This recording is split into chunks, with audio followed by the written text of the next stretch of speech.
Hello and happy Memorial Day. This is Jerry Zremski from the Buffalo News Washington Bureau, and I'm here joining you again with my weekly summary of what we can expect in terms of the news out of the nation's capital this week. As you might be able to tell by the way I'm dressed today, I'm not expecting this to be a week where I'm going to have to go to the White House or to Capitol Hill very much. It's a holiday week. It's kind of slow, except for one big story that I always cover during this particular week, and that would be the Scripps Spelling Bee.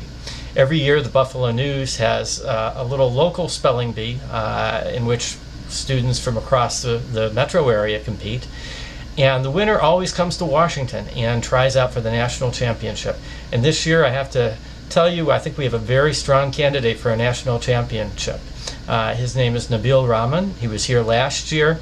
He's from East Amherst. He finished 10th last year, and that seems to indicate to me that he is really ready to put a real challenge forward in this big event here this Wednesday and Thursday.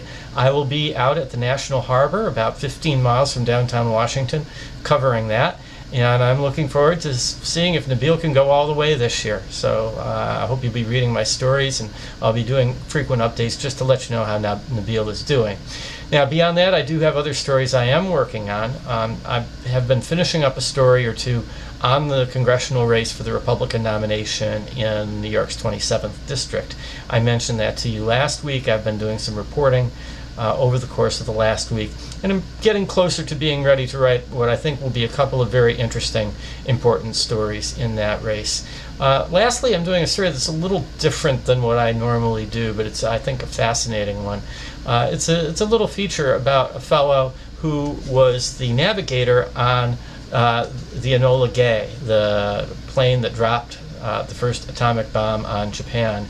And a woman from Buffalo named Suzanne Simon Dietz has written this book and about this gentleman whose name is Dutch Van Kirk.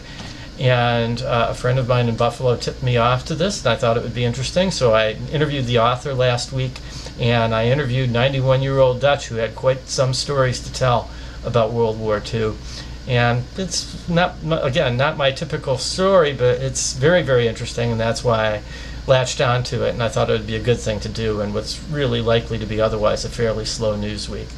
So anyway, that's the way things are looking right now. I hope you'll be reading my stories and rooting for Nabil, and tuning in next Monday when I'll be back in a shirt and tie and telling you about what's going on in Congress in the month of June.